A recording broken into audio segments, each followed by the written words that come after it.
vaincre les géants de nos familles. Genèse chapitre 8. Et nous lirons à partir de verset 19. Nous parlons des autels.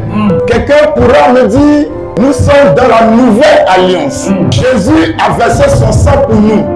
Alors nous n'avons plus besoin de bâtir des autels.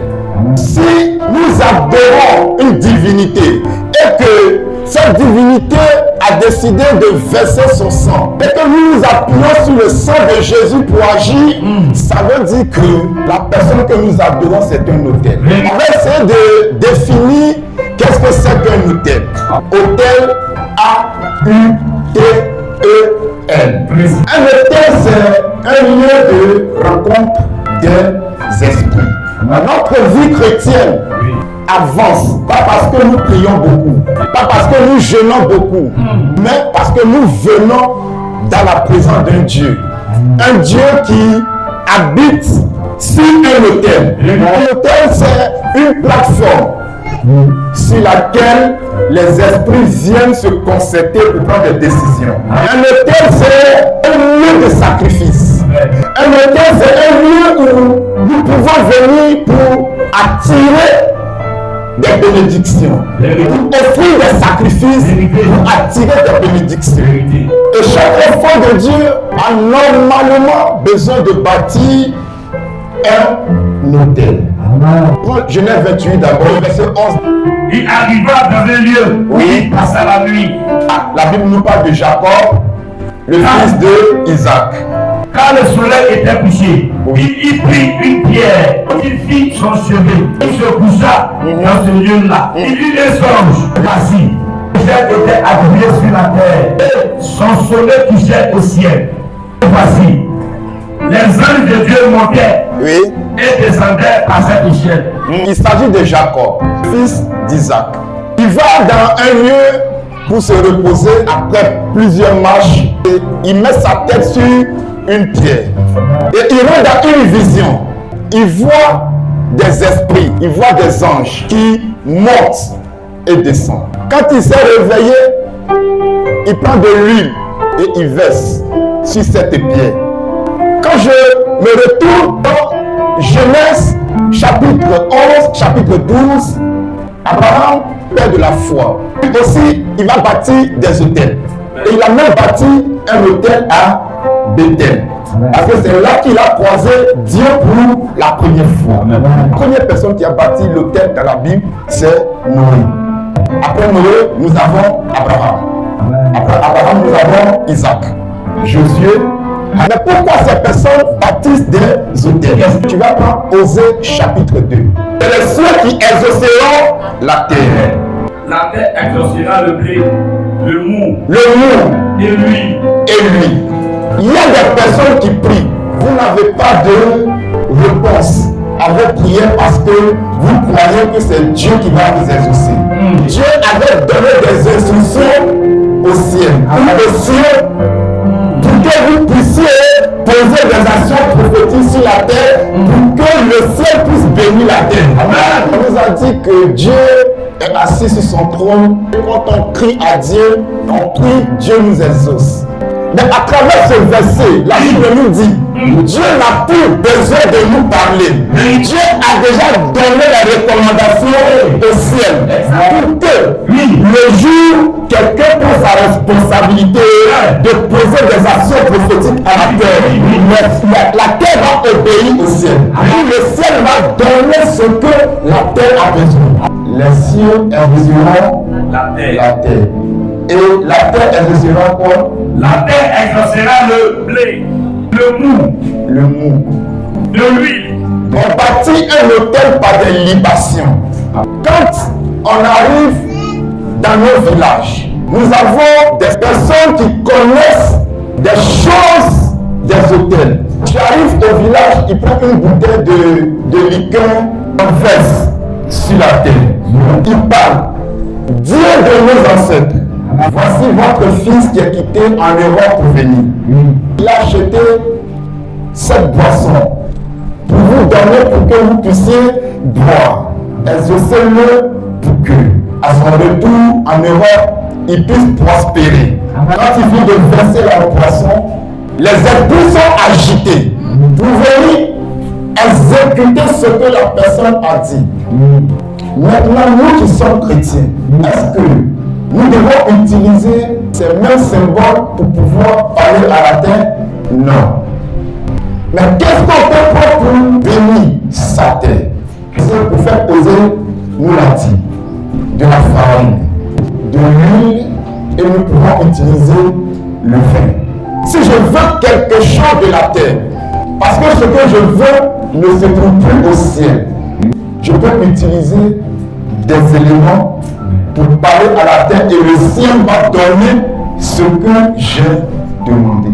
Si je parle à cette eau et que je dis le nom d'un de mes fils, que je demande à cette eau de parler aux esprits de cette localisée pour bénir la vie de cet enfant, la terre est obligée de m'obéir.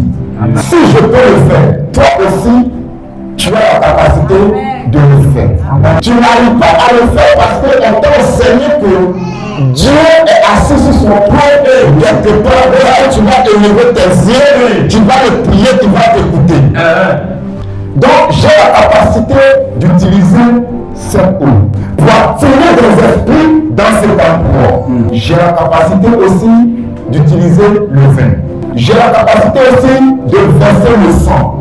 Je peux attraper un mouton et je l'égorge, je verse le sang. La terre est obligée de m'obéir. C'est pourquoi nous allons voir des personnes ont la capacité d'attraper un bœuf et vont l'enterrer et puis ces personnes prospèrent.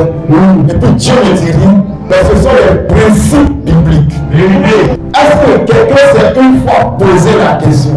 Pourquoi Salomon a-t-il sacrifié ses 1000 bœufs? Parce qu'il avait besoin de sacrifier un être humain ou des êtres humains. La foi qu'il avait en Dieu ne lui donnait pas la capacité de tuer un homme. Or, il devait verser le sang pour prospérer. C'est pourquoi le nombre de bœufs qu'il a sacrifié équivaut au nombre de personnes qui devaient sacrifier. Je ne suis pas étonné de voir des chrétiens qui ne réussissent pas. Parce que ces choses-là, quand on te dit, tu trouves ça bizarre. Ceux qui ne trouvent pas ces choses bizarres, c'est ceux qui ont la foi. Une foi bizarre qui va les amener à faire des choses bizarres. Quand tu vois des jeunes qui vont dans d'autres pays pour aller faire des sacrifices pour prospérer, ils le font selon le degré de leur foi. Et quand ils le font, ça marche. Mais ça pousse sur quelle divinité?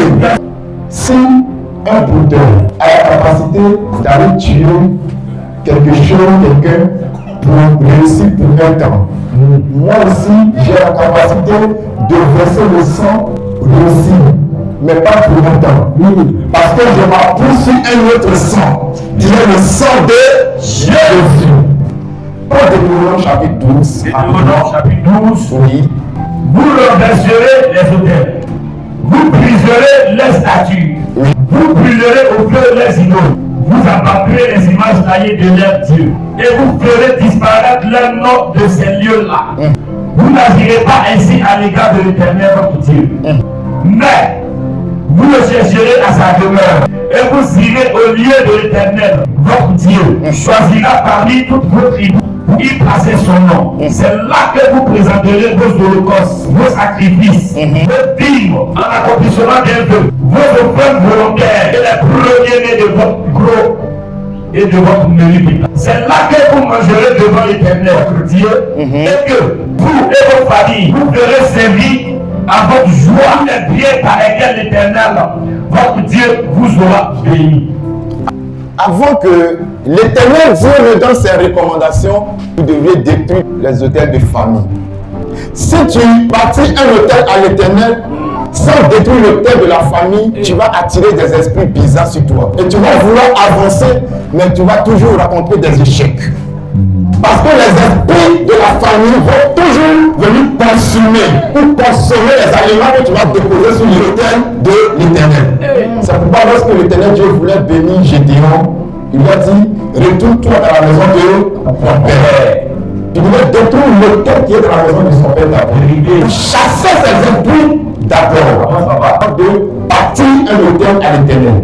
Si tu ne le fais pas, tu vas bâtir un autel à l'Éternel, mais c'est des esprits de famille qui vont venir consommer. C'est pourquoi il y a plusieurs chrétiens. Vous donnez vos dîmes, vos offrandes à l'église, mais vous ne prospérez pas.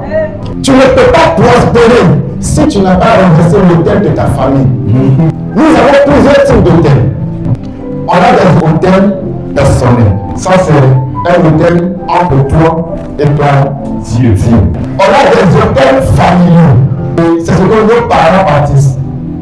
Maintenant, si toi tu veux réussir dans ta vie, tu bâtis un hôtel au nom de tes enfants. On a des hôtels du quartier. Il y a un lieu central qui est un hôtel. Il y a des œuvres, des esprits se rencontrent là pour poser des actions. On a les hôtels communaux. Dans la commune de Songon, il y a un hôtel. Il faut que les esprits qui pouvaient sauver t'identifier. On a des hôtels régionaux pour diriger la région, la ville. Lorsque le président de la République a besoin d'imparter cette localité, il fait appel au chef. C'est Dieu comme des poissons pour verser pour que les esprits de cette région puissent accepter ce président, cette autorité-là qui vient d'arriver dans cette localité. Nous avons les hôtels mondiaux. Ça, c'est entre les autorités.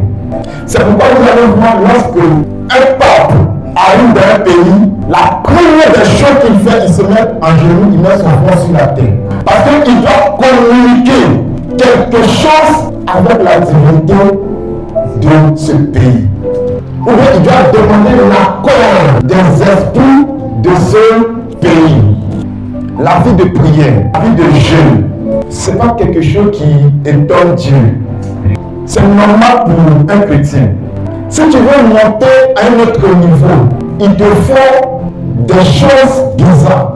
Si tu penses que tu jeûnes beaucoup, ou bien tu pries chaque 6 heures, tu pries chaque 9 heures, tu pries à chaque heure de la journée que Dieu va te bénir, détrompe-toi. Mais Dieu bénit des sacrifices qui sont déposés sur des autels.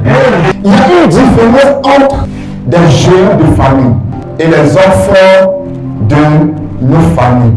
C'est maintenant que je vais rentrer dans mon message, l'introduction. Et je pense que chacun de nous a compris qu'est-ce que c'est qu'un hôtel. Un enfant, c'est un homme établi par des généraux. Et c'est cette personne qui prend les décisions. Des hommes forts de vos familles ne sont pas forts plus que les géants de vos familles. La Bible dit quoi? Autour du trône, il y avait des 24 vieillards. Mais au-dessus, il y avait les 4 esprits. Des hôtels sont gouvernés par les enfants. Ces enfants vont prendre des informations dans la ville, dans la famille, dans la localité. Et ils vont faire le point sur l'hôtel. Ceux qui se mettent au travail pour que ces informations se réalisent, ce sont les géants de la famille. Un homme fort de ta famille te prend une décision pour ta vie. Un homme fort de ta famille peut dire toi tu ne peux pas réussir. Mais tant que le géant de la famille ne se met pas en mouvement pour que ce que l'homme fort a dit, tu vas t'en sortir. On fait des sacrifices sur les autels pour que les géants puissent manger pour avoir la force, pour aller en mission, pour aller détruire les filles. Or, ceux qui font des sacrifices, ce sont les hommes forts. C'est pourquoi un esprit peut te trahir à n'importe quel moment. Si tu ne lui donnes pas à manger, si tu ne déposes pas de sacrifices sur le terre, le géant va te trahir. Il peut changer de position. Si le géant de ma famille se lève contre moi pour détruire ma vie, parce qu'il a reçu des informations des enfants de ma famille, si je prends conscience que j'ai un homme fort qui a comploté contre moi et que les géants se mettent au travail pour m'attaquer et que je prends le sang de Jésus, je verse sur l'autel. Le géant de ma famille est obligé de changer de camp. Parce qu'il a consommé un sang qui est plus élevé que ce qu'il a l'habitude de consommer. Vous savez, il y a des hôtels que nous rencontrons. Il y a des hôtels fixes qui sont à Bethel. Pour rencontrer ces hôtels, il faut te déplacer. Mais je crois qu'il y a des hôtels mobiles qui se trouvent dans la ville. Dieu peut te mettre devant un hôtel mobile. Et à cause de cet hôtel mobile, ta vie va changer. Un jour, j'étais en train de méditer et je reçois dans mon esprit qui tu adores. Tu adores Dieu, le Père Esprit.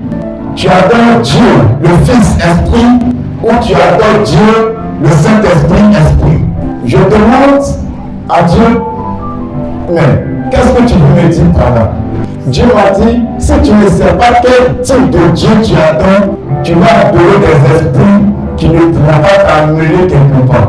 Tu peux adorer un véritable Dieu, mais ta vie ne peut pas avancer.